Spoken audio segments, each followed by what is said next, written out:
We are all here. Thank you guys very much for sticking around. This will be a great conversation. Again, I'm Dade Hayes with Deadline Hollywood. Thanks to Deborah and Melissa and the whole festival team for putting this together. It's a great group to help kind of offer insights into the marketplace. Documentary is many things. There are artistic or aesthetic considerations, but at the end of the day, you got to get the deal done. So this panel is called Entering the Market. So we're going to kind of try to give you a sense of how to do that, or how to re-enter the market if you've been there before. So to kind of start us off, why don't we go kind of down the row? Eric, we'll start with you. If you don't mind introducing yourselves, talk about what you do, what your company does, etc. Thank you. I am Eric Sloss. I'm the head of North American sales at Cinetic Media, and I also work on our branded entertainment team and our consultancy practice.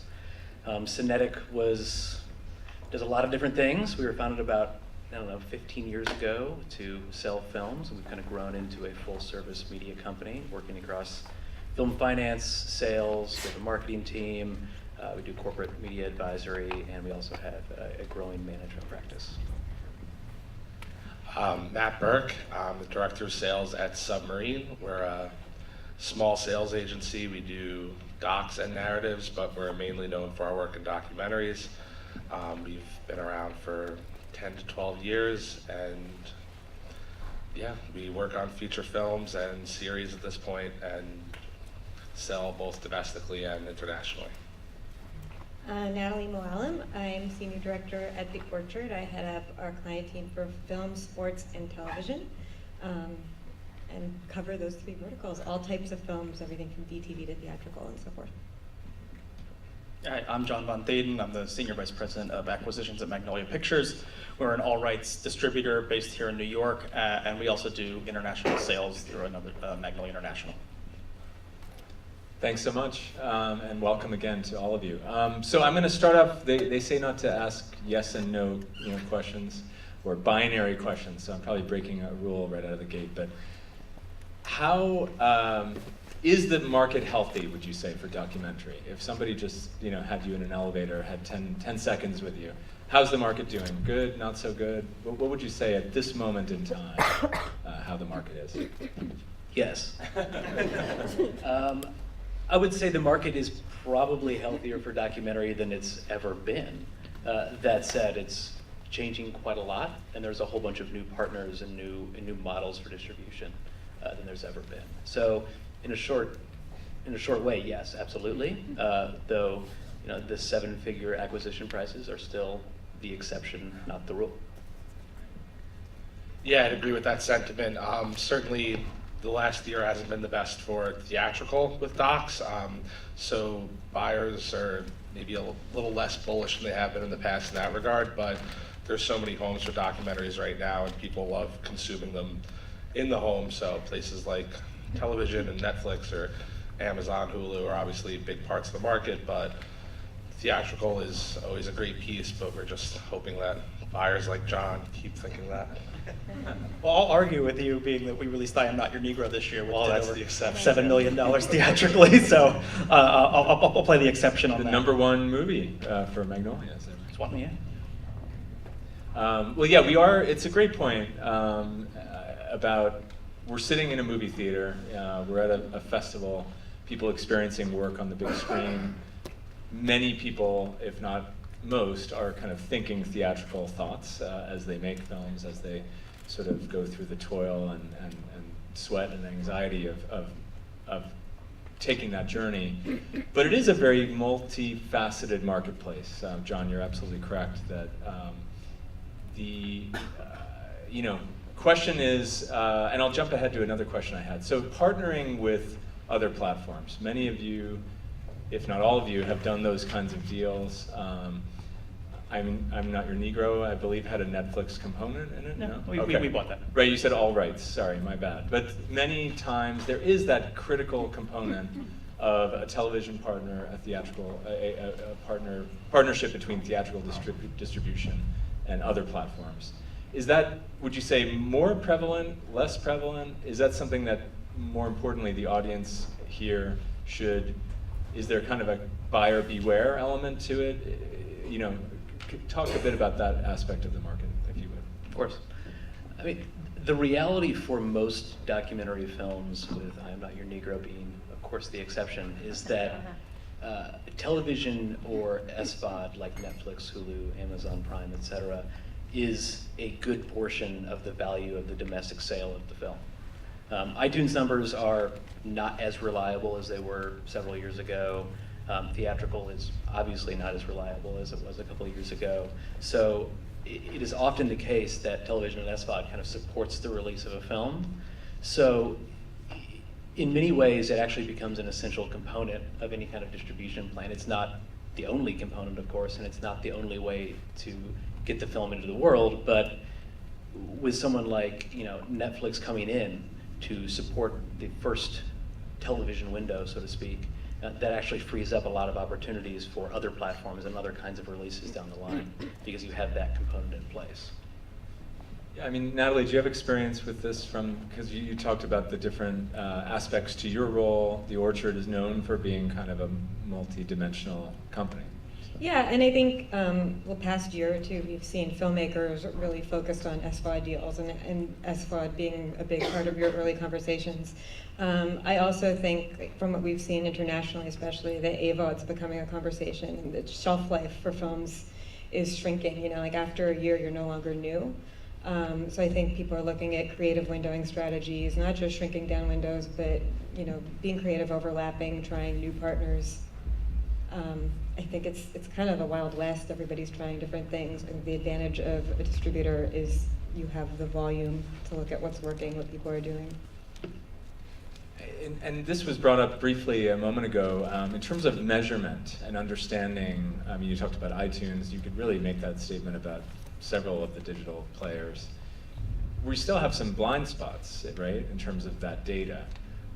So talk about how that has entered your thinking. I mean, you all have slightly different perspectives on deals. I mean, you have this great unknown, right, with the digital side. Yeah, from a selling point of view, it's definitely unfortunate that those numbers aren't reported. I mean, we wish they were, and certainly the streaming hours on platforms aren't reported. With Amazon, they are a bit with their Video Direct program, but most of the time it is an unknown. So while we think we're getting the best value for a film, it could actually be getting much more exposure than we ever know about, and do much better for a platform than perhaps they paid for, which is unfortunate. With older models, with theatrical, you can see what the box office comes in and exactly what should be owed and how valuable the film was. Yeah, I mean, I guess, no, go ahead, Eric. Yeah, and I just want to say that the Orchard actually is on the forefront of reporting and transparency. I mean, you launched a project last year with Cartel Land, I believe, to track at least a 5-year ultimate projection of the film and help filmmakers and actually the general public understand where revenue is coming in, especially outside of just TV license deals, and understand which platforms are performing, how they're performing, and when in the life cycle they're performing. I mean, that's super helpful. Yeah, and that's my baby right now. That's the project I'm working on most. What we're doing, we've always been transparent about the numbers. We've always given filmmakers full access to all the expenses, line item by line item, and the revenues that comes in. We've had a really strong analytics dashboard and really great access to different analytics feeds. What this new product is a sort of combination of the two. So we're not only giving you existing analytics and existing accounting data, we're giving you contracted revenue. And sort of an overall feel for how your film's performing over certain windows, and trying to lay out for you exactly how windowing works. Well, let's take another step into that process with Cartel Land, because this is a very acclaimed film. Most people in this audience probably have seen it, I hope. If you haven't, you should. But so this was information, again, that you had internally, but it was about kind of making it transparent to the outside. Yeah, so every client, including the producers of Cartel Land, had access to that information live. You get a login, you can look at your information whenever you want. A lot of our analytics feeds update daily, weekly, accounting, as the numbers come in, as the money comes through, you see it live. What we did with that project was show a demo of a product we've been working on, not just for theatrical releases, for all sorts of releases. that's a more sophisticated layout of the analytics and the accounting kind of coming together. And like I said, contracted revenue, like deals like Netflix deals pay out quarterly over the term of the license. So traditionally, if you're a filmmaker, you're just getting these statements that have these amounts, and you don't really know how that really impacts when you can recoup and pay your investors, which is really what we are finding filmmakers wanted to know. And so you mentioned earlier about the kind of the AVOD window and some of that, you know, kind of compression that we're seeing. But in the case of a Cartel Land, that's had pretty long legs, as they say, the old term. Is that the exception? I mean, do you find that that's just an outlier? I mean, an Academy Award nominated documentary is an Academy Award nominated documentary, and there's that number of them every year. Does every documentary model out like that? No. It depends. Sometimes documentaries are meant to be really niche, and that's sort of a different story. You know, we have to look where the discrete markets are, and I think with all these new platforms, we're able to find several discrete markets at once, which is an exciting thing for docs. Oh, sorry, just didn't get, yeah, because, I mean, this is not new information, this is simple for docs or narratives, but that initial push off the release date is, you know, sort of the publicity you hope to drive for the 10, 15-year license of the movie, that you've made a cultural impact that will then, you know, continue on past its initial first window. I'm curious actually about, and I could get into hot water for asking about this, but festivals. I love Doc NYC if you're listening, but are they becoming a little more problematic, or actually are they as vital as ever? Again, I'm asking you to generalize. All festivals are, you know, created a little unequally. They're all different. But speaking about the circuit, still a lot of value there? Are you kind of in a process of reevaluation? I mean, they're great for us. I mean, different festivals have different purposes, most definitely. I mean, I think everybody probably considers Sundance to be the #1 US market of the year, and that is royally the exception to the rule for most of those markets. And films go for prices and distribution models out of that festival that would never have done that, I think, outside of that festival, I would imagine. So for a seller, that is, of course, very good. I'm not sure how the buyers would react to that Stop statement. calling at 3 in the morning. Make Yeah. better decisions. No, 2:30. 2:30. Well, no, the festival, there's a lot of different ways to harness the energy of a festival, because it is sort of your first break, especially for your world premiere, and there's a lot of attention around, you know, the public coming to see your movie for the first time outside of sort of the industry bubble. So you can either decide to harness that to generate the industry to come see it and get a price on your movie and sell it there, or you can, you know, deal with that another time, and you can start your PR campaign messaging the release of the movie with that attention that you're going to be receiving, you know, rather than there's just a lot of different ways to harness that heat you're inevitably going to have. We found it getting increasingly tougher to sell films outside of the context of one of the larger festivals, or at least having that laurel. So for better or worse, they do make a huge impact on where your film's going to end up and how much it's going to sell for. But beyond just that initial thing, I mean, some films are smaller and have a better life doing a lot of festivals and reaching their audiences that way when they would not necessarily get a wider distribution otherwise. Yeah, and I would say, like, from an industry standpoint, there's a lot of talk about pre-buys and how much is sold already when you get to festivals, but having had a background working at festivals, I would say that a festival does a lot more for a filmmaker. So from a filmmaker's perspective, it's your chance to learn how to talk about your film publicly in the context of its release, not pitching it to get it made, and to look at it in the context of a program, which I think can give you some really valuable insights for marketing down the line and so forth. And would you recommend that filmmakers, to the point about the PR machine, kind of come ready with at least a strategy or a budget, if not a team in place? Is it as important as ever to have that publicity machine going during the festival? Yeah, I think festival prep and knowing what you're gonna, because especially at a film festival, it's a very short amount of time and not enough hours in the day for anybody to get everything done. They're sort of cram-packed. You know, you need to go in with a game plan no matter what you're doing, I think, at a festival, regardless. It was interesting looking at kind of some of the, again, the point about theatrical is hard to dispute. It's like this is maybe not the moment where we're seeing these meteoric grosses outside of maybe music or nature. But it is interesting to think about topicality. Clearly political films, films with a message have resonated across various platforms. How tricky can that get when you have something that's topical? Is it always kind of the goal to have something that's just hot and controversial, and you've probably all had these moments where you're on top of something that is of the moment, and that's the exciting part about documentary, but it also is a little challenging. I mean, do you feel like that's something that you actively seek out as you're sort of building a portfolio? You want to have those kind of topical films. It's easier to turn them around. You're not talking about photochemical process. Digital tools allow you to really kind of turn the wheel a little quicker. I'm just curious about that whole area, as opposed to more character-driven, kind of deeper narrative style documentary. I would say, when you're talking about social issue documentaries, the big advantage you have going in is easily identifying who's going to care. I think that's a lot trickier with a character-based piece, because you have to figure out, what's the story, who's going to care about it, where's my audience. I think even from a development and financing perspective, if you know who's going to care off the bat, you're kind of going in with a path in front of you. I think, just speaking more broadly, it's probably, you have to have a film that, let's say, if you went to a cocktail party and you haven't seen, you feel left out of the conversation. For example, like The Wolfpack is not a political documentary, but it was such an amazing story with such compelling people told in such a special way that if you showed up, it's of the moment to talk about. And that's hard to generalize what that reason might be beyond, is it going to make an impact for whatever reason. And that was a case also where, in my opinion, just the sheer filmmaking, what comes on the screen is just compelling. Yeah, absolutely.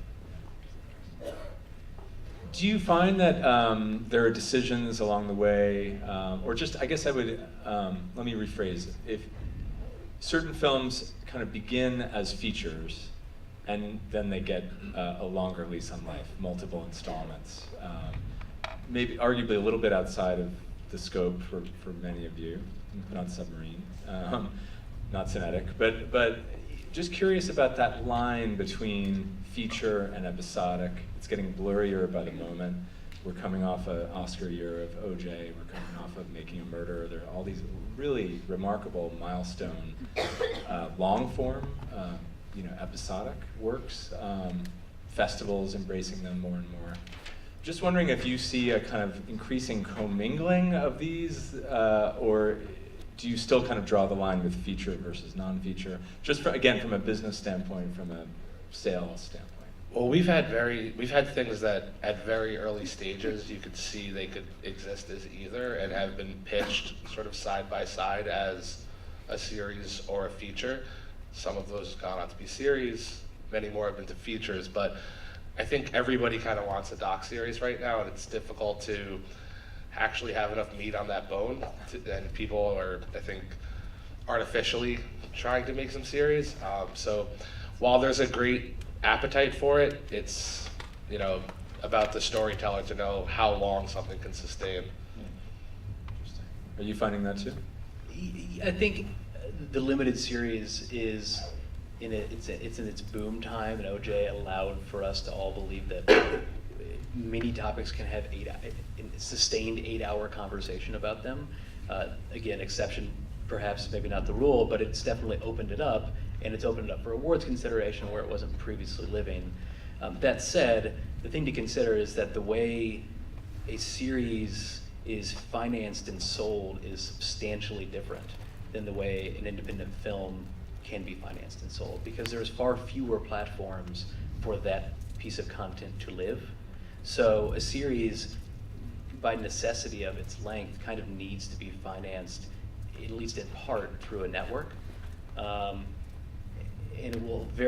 it's very unlikely that it will see a lot of revenue outside of that. So even OJ, sitting 8 hours in a cinema, though pleasurable to probably many of us in this room, is not necessarily what an investor would rely on to independently finance. So they're definitely a different approach, and they're usually coming from network commissions first, I would say. Yeah, I mean, I definitely want to get the perspective of you two, just from the more the acquisition side. Like, do you find that you, or just from the, from more of a, as opposed to a sell side, do you find that there are are you working with talent more and more where you know that they're interested in that episodic platform? Has that come up yet?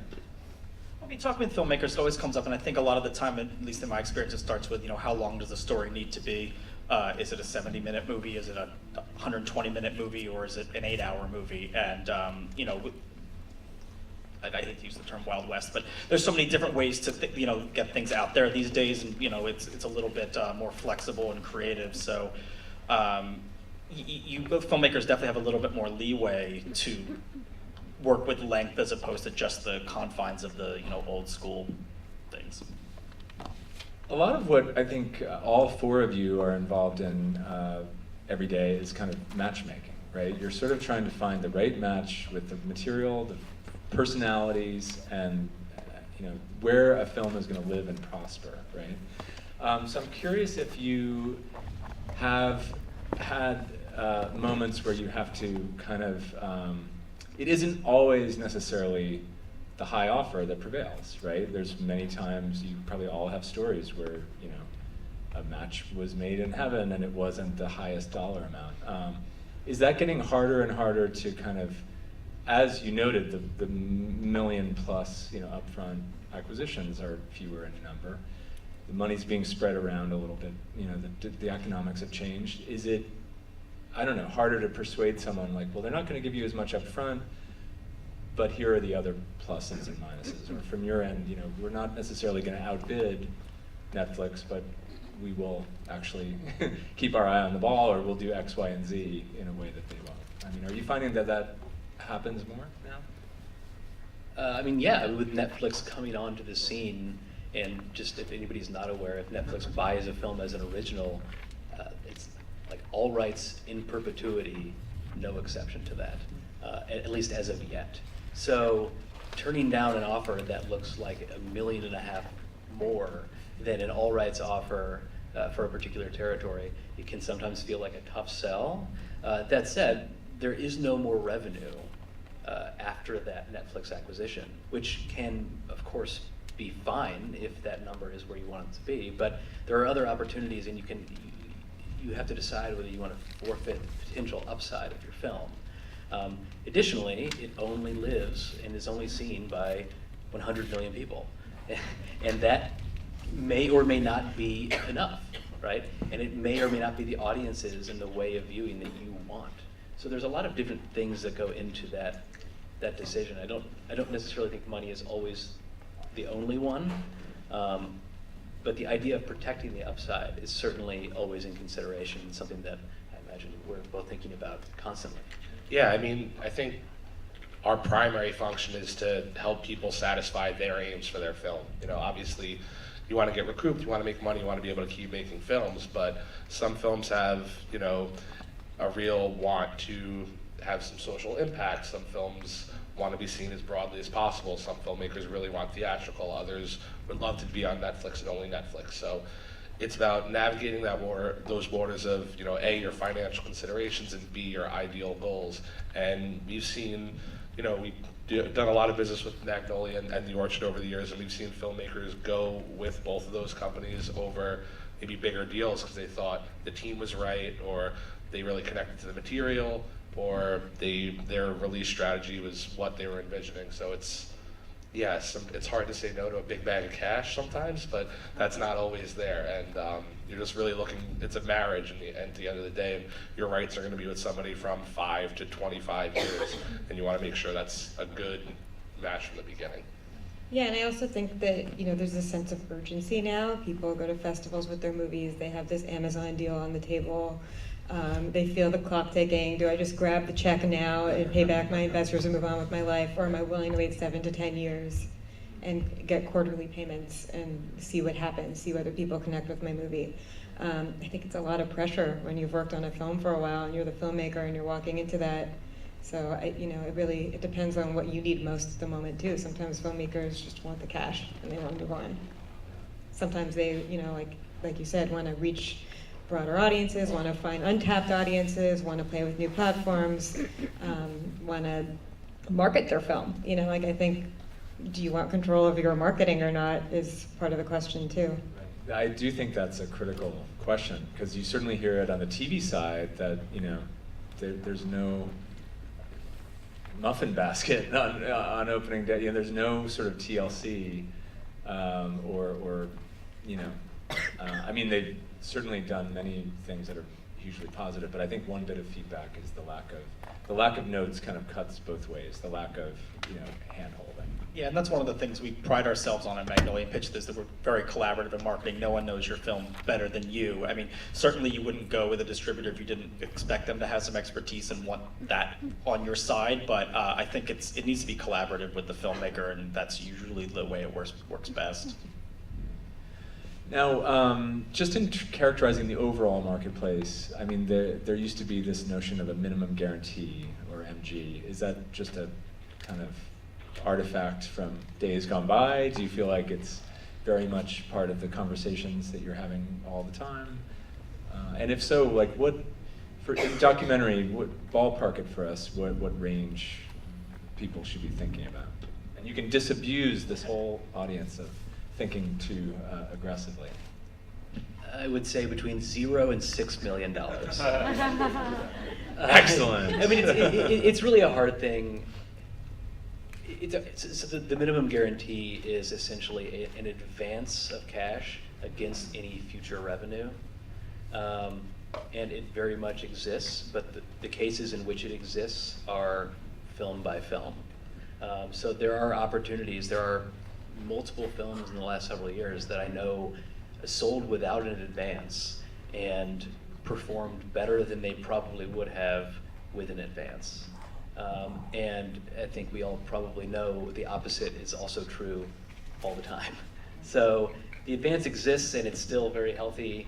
And the thing to consider, of course, is that it's not the same thing as a license against some kind of Netflix deal. That is a one-time payment that doesn't get recouped, but you don't see any revenue against it. So it's a different thing. But the MG, it does exist. You may get an MG. It may be substantial. Yeah, we get asked this question all the time. What do you think we're going to be able to sell this film for? And it ultimately boils down to like which buyers are interested. I mean, some places, if it's HBO or if it's Netflix Originals or if it's their licensing division or if it's Magnolia or The Orchard, a lot of these companies exist in sort of their own sweet spots, their own ranges. So I always say, similar to Eric, it's 5,000 to a couple million. So. Yeah, I think the discussion around the MG is like the MG itself, I don't think has changed a lot. I think it's the zero MG situation that's changed because people feel a lot more compelled to compare going with a distributor versus doing it themselves. I think that's really the conversation about the MG. It's if I'm not going to get an MG, should I go it alone and have faith that I can put in the hard work and make this happen for myself, or do I want to go with a company that's managing, you know, a whole slate of films and has agile relationships with platforms and so forth? You know, it really is case by case. Yeah, and I think the thing it just depends on what kind of filmmaker you are. Do you want to spend another year working, making phone calls, doing everything yourself instead of making another movie, or do you want to, you know, have more hands on deck? And then, you know, that's even not regarding the amount of P&A and money you would need to raise to do that. So some works for some people, doesn't work for others.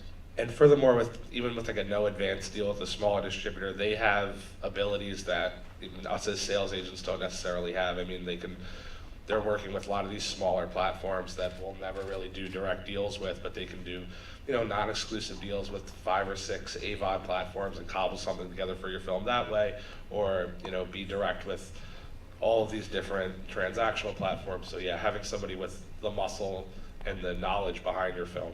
I always think as a filmmaker, do you want to deliver more than once? Make no mistake, film distribution is a ton of work. And as sales agents, like this is, I think, particularly pertinent for documentary, like I cannot book 150 educational screenings throughout the United States. I simply just don't have the relationships at the time or the ability to do that work, but distributors have teams that are capable of doing that work, and it can be actually a pretty major source of revenue. You can certainly do that yourself, but if your goal is to move on to your next project, I would assume that you can just add a year in there where you're not going to be able to do that. So there's a lot of advantages that distributors have that really can't be replicated elsewhere. I asked you earlier about making the right match. What about those cases? And of course, the Orchard and Magnolia will be here forever and ever. Great, solid corporate ownership and leadership. I'm actually not being entirely facetious, but you guys are on a very solid footing.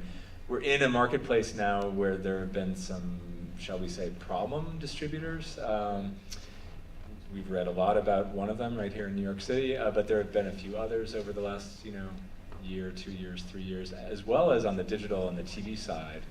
Not only companies disintegrating or going into, serious financial straits, but also just course correcting and deciding, well, we're actually not going to do kind of what we set out to do.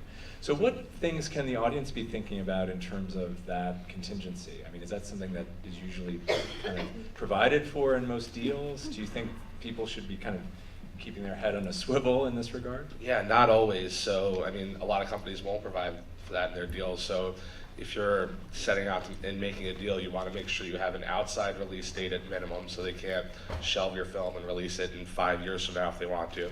And also, clauses if they become insolvent, you get your rights back. If they breach the contract, you get your rights back. So having a good lawyer is important for that, but I mean, companies won't just put it in there against their, sort of own interests. You have to get everything you can from them in that negotiating stage, which is why people like us exist, and which is why good film lawyers are necessary to the process. I mean, I would say, at least in my experience with the Orchard, we're showing line by line what we're spending on a film, and really what I tell filmmakers all the time is your success is our success. We're all after the same thing. I think that there used to be sort of this attitude, especially when I was in artist development, it was like, delivery is hell, and you're gonna lob this over the fence and just hope you get a statement a couple times a year. I don't think we live in that world anymore. I think there's a lot more pressure on distributors to be transparent, and I think that transparency holds us accountable, and you can see what's going on based on the dollars even. Yeah, that's why sometimes the term "who bought your film" is a little bit of a misnomer. It's a partnership, the same way in advance it's a partnership in those cases. I mean, do you looked like you were about to say something. Always. You raised the mic. They summed it up. You were talking about line by line. Let's talk about a crucial couple of line items: publicity and marketing, or it might be all under the same heading. A lot of changes there just in the last couple of years. The digital revolution of just life in general has totally upended the way we think about promoting films. So kind of drill into that if you would. I mean, any of you really, but certainly from the, from the buy side. But I guess what should people be thinking of in terms of the priorities? It's not about newspaper ads as much as it used to be. There's a million of these changes. What jumps to the top for you in terms of what you've got your eye on? Well, independent film has always been more publicity than ad driven. There's never, independent distributors don't buy bus ads or, full color pages. So it's always been about, driving publicity, which is, cheaper and more effective. But, setting your film up with, some of the outlets get what they call long lead. It's just giving enough time to seed all the opportunities and see what comes to you over, setting your release date and then having some months to, figure out. And sometimes it takes a little bit taking out what angle of the film that the publicity might, writers might glom onto might be something not initially what you expected, or you saw a different angle, that's all of a sudden your film's being written out in the business section and you didn't see that coming. Opening yourself up and fielding opportunity is a time and man hours thing. Yeah, I wholeheartedly agree with that, and I would say that it goes back to that marriage question. Like if you're talking to various distributors, you should really be looking to go with someone who understands your film, understands where the audience is going to be, understands the platforms to use to reach that audience. And it's that combined with timing, and like you can plan what you're going to do for your marketing scheme for your film a year ahead, but it's what's going on in the world when the release date's coming up, like where are people looking? Do you think, in your experience, artistic excellence and kind of filmmaking acumen is mutually exclusive with kind of marketing mojo and just knowing how to sell a movie? Or do you find there's that rare overlap where certain filmmakers actually do have a knack? You mentioned it's a partnership. Yeah. I'm sure every case is a little different. I'm just wondering if you find that is it possible to have your focus be on both, making an outstanding film and then also coming up with an innovative. Some people are brilliant at that, and other people often feel bad. You have to go to do a full day of interviews and say the same thing. You sit in a conference room for 8 hours for 2 days, fielding a question that's probably been asked of you. Promoting your movie is sometimes just as hard and labor intensive as making it. And I'm always conscious of how much time it takes from the filmmakers to promote your movie. After you've already locked that DCP. It's something to certainly be not taken for granted. Yeah, I think it absolutely overlaps. I think what's hard is that moment when you're pushing the movie out into the world, your priorities can get confusing. But if you can tap into how you pitched your movie in the first place, I think a lot of people who make movies really know how to best give that elevator quick recap that captures people. It's just a matter of sort of being able to dig deep and remember what that was. If you got your doc financed, that you've probably pitched it a few times, so you're ready to go. Yeah, I'm just curious from your guys' perspective. I mean, is this something that you spend a lot of time thinking about? How important is the marketing component? I mean, at the end of the day, I think most of the time we're selling films into a combination of acquisitions and marketing people at most of these companies. And it's as important to me that John likes a film as it is his partner in marketing, Matt. Almost, no offense, more important that Matt understands the film and knows how to release it. So that's extremely important, of course. And I will say, in terms of filmmakers being able to market, no one is, of course, going to understand the film better than you. You've spent multiple years potentially with this topic. I'd say some filmmakers are better salespeople than others, for sure. And there are certain scenarios in which, at least for us, having a filmmaker sit down with potential distributors and pitch their film to them, not just talk about marketing, is actually, I think, very effective because they can be a one-man hype machine, so to speak. I think Brett Morgan is probably the best salesperson in the world. Yeah, I think for any distributor, knowing they're going to have a dynamic and impassioned partner in getting this film out is important. So while it's not necessary, it's definitely icing on the cake. I see a lot of nodding. We're going to have time here at the end for 10 or 15 minutes of questions, so definitely be thinking of them. I actually wanted to, I guess, wind down my portion of it by encouraging you each to, I guess it's hard to crystallize it in this way, but think of maybe a point or two that you think is most important for the audience to take away, things that you feel are maybe misunderstood or that people don't. We've touched on a few, but I just wonder in closing if you had anything that you often think, boy, it'd be nice if people would think about this, or rethink the assumption that people make. Do you have anything that comes to mind like that? It's a tough one, like I said. I'm ending on a tough note. I see some nodding. I see some contemplation. Get realistic on their Just keep expectations. your budgets realistic. Yeah. Yes, don't There you come go. and spend We way were too talking about much marketing. money. Yeah, I mean, do people have pie in the sky ideas of what kind of marketing spend it's going to be? Well, I mean, even with just what you need to recoup, I mean, sometimes we'll see a film and have an idea of what they might have spent. They'll tell us a number that's much bigger, and it puts us in a difficult position. Well, do I think I'm going to be able to deliver that? Maybe not. So it's a lot about managing expectations. So I think, yes, keeping those expectations reasonable and your spends reasonable is one of the best things you can do for yourself.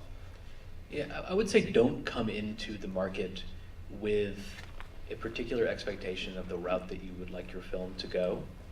I speak with folks every day who think that I want this on Netflix no matter what, that's where it belongs, or Netflix will kill my film, I don't want it on Netflix at all. And I think the answer is different for every single film, and each film can perform differently on all these different platforms or with different distributors. So my advice would be to wait and let the market respond and be able to approach each offer and each potential option with as open mind as possible, because we will we have a good deal of knowledge about the way these things play out, and taking something off the table prior is not all that useful, I don't think. I think we have enough questions that if you guys want to save your wisdom for the very end, you've given enough as it is. Should we kick it off? Yeah, with a few we questions? could start with questions, and I asked Okay. you just to repeat the question, but I just want to let you know that Matt and Josh did finally arrive. So if anyone has a specific question for them, they've said they're around, but otherwise, We'll see how you two otherwise did. carry on. How'd they do? They did okay. Yeah, let's open it up to some questions. Let's see. Are we waiting for microphones, Deborah? Or- No, just repeat the question. Okay. Yes, here in the middle. So it used to be that going to international broadcasters was a kind of acceptable way of raising your production funding, and now with the landscape changing so much and the terrestrial budgets reducing, I guess the question is how important is it, and it wasn't an impediment to domestic distribution, how important is it now to arrive with all of your rights still intact? And have you, in these all rights worldwide in perp deals, have there been ever any exceptions for something like non-theatrical or something small that matters to the filmmaker? Or if in 10 years Netflix pull your film, do you ever get to have your film back? Like even if they're still solvent, but they just pull your film off the platform, does that mean no one will ever see your film again? Can you carve in to a contract something like you get it back if they pull it? Well, we always say it's best to have all your rights. I mean, obviously you need to get your film financed and made, so if you have to sell some territories, you have to sell them, but going into the market with all your rights open is best case scenario.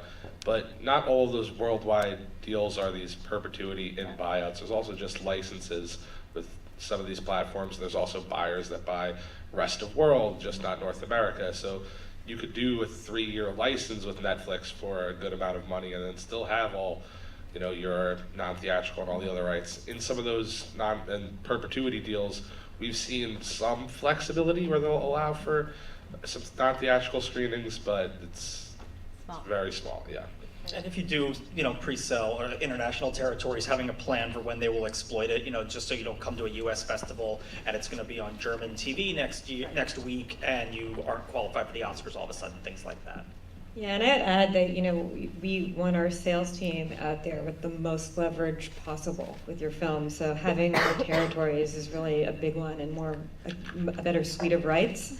But absolutely, people come with specific rights that are important to them all the time, and that's definitely a discussion we have in the beginning. And usually if a certain set of rights are important to somebody, there's a reason for it, and they have a really good plan or idea for how to exploit those rights, so that's actually an advantage. But yeah, there's the negotiation part of it, and then there's the thing that nobody ever wants to talk about, which is piracy. And we find that when we have a little bit more control over when the film's coming out in different territories, we can control that a little bit better. And with the internet being basically worldwide, coordinating your press, across territories is something I think all distributors would be at least open to, if not desperately wanting. Yes, right here in the middle. Is it reasonable to expect, if you have a film that has a strict sort of a timeline when it would be best released, to think you could put into the contract somewhere that you'll release and put on the platform or whatever, during election season 2020? Just wanted to repeat that in case in the back you didn't hear. If there's a time peg, if there's an important date component to the release of the film, can that be put into the deal language? Absolutely, yes. I mean, part of what Matt was talking about was with an outside date is a no later than release date. And part of the discussion with going to any distributor is, how are you going to release this film? And a good portion of that is, of course, what date are you going to release this? Like, what can you expect other films to be released against this film? So that's a conversation, most particularly with all rights distributors, but of course, like potentially as well with TV and SVOD. Like, when is this going to play? And that could, in most circumstances, can be flexible or somewhat flexible. So yeah, it certainly should be of consideration and is ultimately a negotiable point in any agreement. You should have a lot of, at least 6 to 8 months of lead time to when you think that date is, though, to when you start selling your film, because the company's going to need a while to either slate it for television or get a release ready. And if there's a reason why something should come out around a certain period, it's going to make sense economically, well, then the distributor's going to understand that as well and want to capitalize on that. Yes, in the back, yes. Sorry, all the way in the back, and then we'll come up here. Yes? For a first-time filmmaker, this is a question for the sellers. What's the best way to get your attention, to approach you, and at what point in the process? Do people come to you with sort of a film that's got a rough cut, or is it still kind of close? You flatter us at these panels.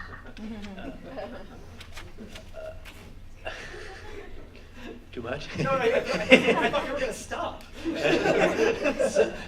So we look at films at every stage in the process, and I imagine you all do as well. I mean, we help raise money for a select number of documentaries a year.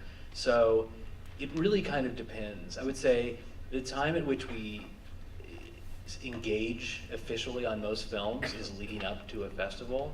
And depending on what festival that is, it's prior to a film getting into that festival, but after it's already been submitted, because like part of what sellers do is advocate for your film at these festivals and help get out in front of that. So it's useful for us to be in those conversations early. And secondly, for festivals as well, I mean, like the slotting conversations start extremely early, and for example, for Sundance, we're already starting. So being out front of that is actually extremely important, because, you know, what time your film plays and against what other films at a festival is as important as where your film is going to play. So making sure that we're in the middle of that is actually extremely important. So it can be a lot of different things. It kind of depends what you need and if this film is going to go to a festival. Yeah, I'd agree with all of that. I mean, the lion's share of things we come on board, though, is usually a rough cut to a fine cut. I mean, we're a very small, taste-driven company, so we need to be able to see a film to see if we respond to it. We only have the ability to take on so many, so I know it's a tough kind of act to, or a tight rope to walk to when you want to show people and how early, but it's when you can put your best foot forward and when you think you have close to the idea of the film, and start to show that around so you can have someone on board for all those crucial moments that Eric discussed. I agree. And just one thing that I think a lot of filmmakers think is they don't want to show sales agents until a film has been accepted into a festival. I think that could be a mistake, and I think showing a little bit earlier might help. You don't want to show way early, but getting out in front of that is actually extremely important, and there's not a huge advantage of waiting until it's been accepted. Have you had experience with sizzle reels versus full rough cuts? I mean, you've kind of had it all, right? Yeah, I mean, some things are obvious off of 5 minutes, and you want to be a part of it. And it's much less things we sign off of that basis, but and you know, for us, it's if it's a proven entity, if it's someone we worked with before, and here's 5 minutes, and we know they're going to make a good film because they're good filmmakers, it's a little easier. But if it's someone we don't know or never worked before, we want to sort of see more of that film. Yeah, I mean, if there was a sizzle reel on Michael Jordan, the biopic for Michael Jordan, like that's something we might sign on to early because we can reasonably understand the market. But if it's a investigative reporting documentary that has a 2-year lead time, it's kind of hard to sign on to that off of a sizzle. But if you have the Michael Jordan biopic, we'd do a much better job with it. What about, we haven't actually addressed this yet, the social footprint of a filmmaker or a topic. How much do you pay attention to that? Like how, you know, what the social following is, the universe of social media possibility around somebody. Is that a component? I mean, it's certainly a selling component. I'd be actually more curious in how much do you all pay attention to that? I mean, we have a head of digital marketing on staff. It's certainly a extremely important part of the release. I wouldn't necessarily buy a movie because they told me the director had 2 million Twitter followers.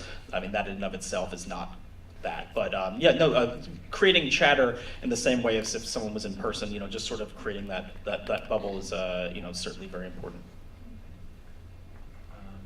Yes, right over here, in the back, and then we'll come forward. Sorry, sir, you in the, yes. At what point in the life of a film, if it's not sold, do you distribute it yourself? Well, we have theatrical releasing arm called Submarine Deluxe that we do release a very small number of films through a year, but that's usually because we've been able to do a television deal or a streaming deal and sell all the other rights and not find a partner for theatrical, but it's a very small part of our business and we don't distribute films, so it's very rare that we don't sell a film within the 1 year term that we usually sign it on. I mean, I think it's maybe happened once in the 5 years I've been at Submarine, but we don't distribute. Yeah, likewise. I mean, the important thing to remember is that we're not capitalized.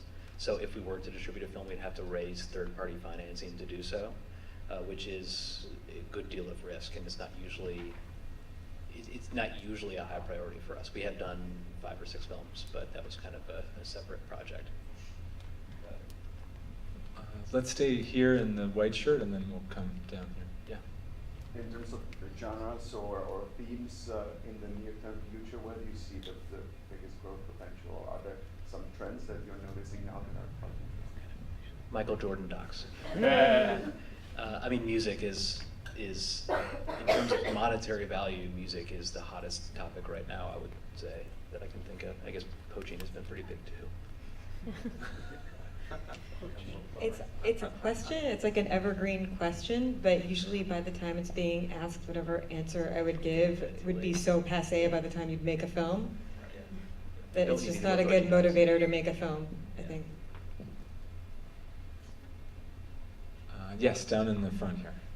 So I have a question. If you have a film that's on cable and the license ends, is it possible to get that picked up and then put it on a streaming service? Or does that work? Or once it's on one station, that's it? It's dead after the license expires? Can you repeat the question? If you have a film on cable, what options do you have once that license term expires? Is that right? It's difficult to sell second windows. I mean, for some films that were hits, yes. But I mean, if you're doing with like a sales agent a one-off deal for a film, companies are going to want exclusivity. They're going to want first windows. So, if you have your other rights with the distributor and they could exploit the second window, they're going to be in a much better position to sell it as a package to platform X, Y, or Z. So, we do a lot of wraparound deals. So, we sell the cable to Showtime or HBO or A&E or whoever it is, then we might put all the other rights with the distributor who will have them for longer than that TV deal. So then after the TV deal expires, they'll be in a good position to exploit those second windows. It's difficult to do it on your own. Yeah, I agree. And this is one of the things that distributors are much better suited for than a sales agent would be. They have more leverage for second window sales than we will ever have. How often are you seeing life rights or remake rights, scripted adaptations of documentary? I mean, that's been kind of an interesting percolating aspect of the market for the last few years. Are you seeing a little more meaningful revenue from those areas, would you say? I mean, yes and no. I mean, IP in general is always an important thing to be able to control and sell. But the thing to remember is that no one makes money on the option of rights. They make money when those rights are made into a movie. So it's actually quite long lead. So yeah, I mean, there are certainly sales of documentaries that are driven on their derivative rights. I mean, I think there was even one at Sundance last year called Step, that brilliant film, but the remake and stage rights were as important as the film. And that drove a portion of the conversation, I would assume, to not sell that. So yes, I mean, it's very much in play. It doesn't happen all the time, and the money comes in different tranches. And only when something gets made, as you said. Exactly. We might have time for one or two more. I see a couple hands over here. Yes, sir. Here. Is there such a thing yet as an AVOD success story? To me, it seems like you're just TVOD, even if it's up for $2 or $3 for a long time, that equals hundreds and hundreds of AVOD views. It just seems, I can't get my arms around how it ever would make sense to do AVOD. There are a lot of new platforms playing with AVOD right now. You know, like it's a funny thing to be talking about in the context of like picking your favorite distributor, but it is a life that for some reason some films do really catch fire. You know, I think it's very much a TBD right now. But if you look at what types of companies are coming up, the new sort of brands that are spreading up, and what people are trying to do curatorially with AVOD channels. It's something to be taken seriously, I would say, especially for a documentary that's more than a year old. But you would say maybe not a particular success story where it's head and shoulders above the rest, a particular film. I mean, I wouldn't be surprised if we see one in the next year, that we see a film that just like made a lot of money on AVOD. But at 15 cents a credit. I mean, the amounts vary, and that's one thing, when you go through a distributor versus going by yourself, you kind of have the wind at your back, because distributors have sold and placed films at myriad platforms and numerous films, so we know the range of what a given platform has been willing to pay for our films in the past and can leverage that, and also have the power to negotiate more favorable terms. So there's some variance to what that amount would be. And also there's AVOD players who are sort of playing the idea of the performance versus how much they're going to pay, and sort of encouraging people to put their own marketing behind the presence of that title on that platform. So I think it's something that's being experimented with a lot right now in a really interesting space. Yes, in the back here. To go back to earlier conversations about the market, how do you guys feel about the Amazon Video Direct program, where they offer at Sundance, you know, people at Sundance or Toronto or some others, you know, $1,000 for a documentary or $250 for a narrative, and so that privileges narrative over documentary, and it also sets a value, which as a producer, then you're going to your investors and they see, well, you know, if you're in Sundance, it's $100,000, and so if you take a deal that's less than 100, kind of the complications that come with that. And I would also think for companies like yours, competing with someone like Amazon, you know, when they're offering this sort of minimum guarantee of 100,000, I don't know, I just have a lot of thoughts about. Well, they're offering that to distributors as well as the film. So a lot of distributors are taking a film. If you know Amazon's giving 150, maybe we can. I mean 100, maybe we can get 150 for the film, and we know that they're going to be able to get 100 from Amazon. So it's helped to create a floor of value for films at these festivals, but it's not the biggest numbers in the world. So we're obviously always shooting higher than those. I'm sure the distributors don't love it, so I can let them speak a little bit to that. I have no comment about it. It's not my business. So Yeah, I think like I said earlier, it's like a really personal question about what you need as a filmmaker. So if what you need is $100K on the spot and a bird in the hand is worth more to you, it's an option you have. And I think there have been people who've been satisfied by that deal. You know, if you think that your film can garner more value than that and make more money than that, then you go with somebody who's going to look at all the options for exploiting it and all the possible timelines, because there's also a bit of a timeline on that deal. It just has to be the right fit for you as a filmmaker. I'm told we have time for one quick one. One more. Anyone? No?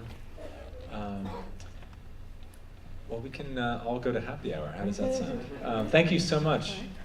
Thank you. Thank you to all our panelists. Thank you, Dave. Thank you, John and Matt, for stepping in. Thank you, Eric and Natalie.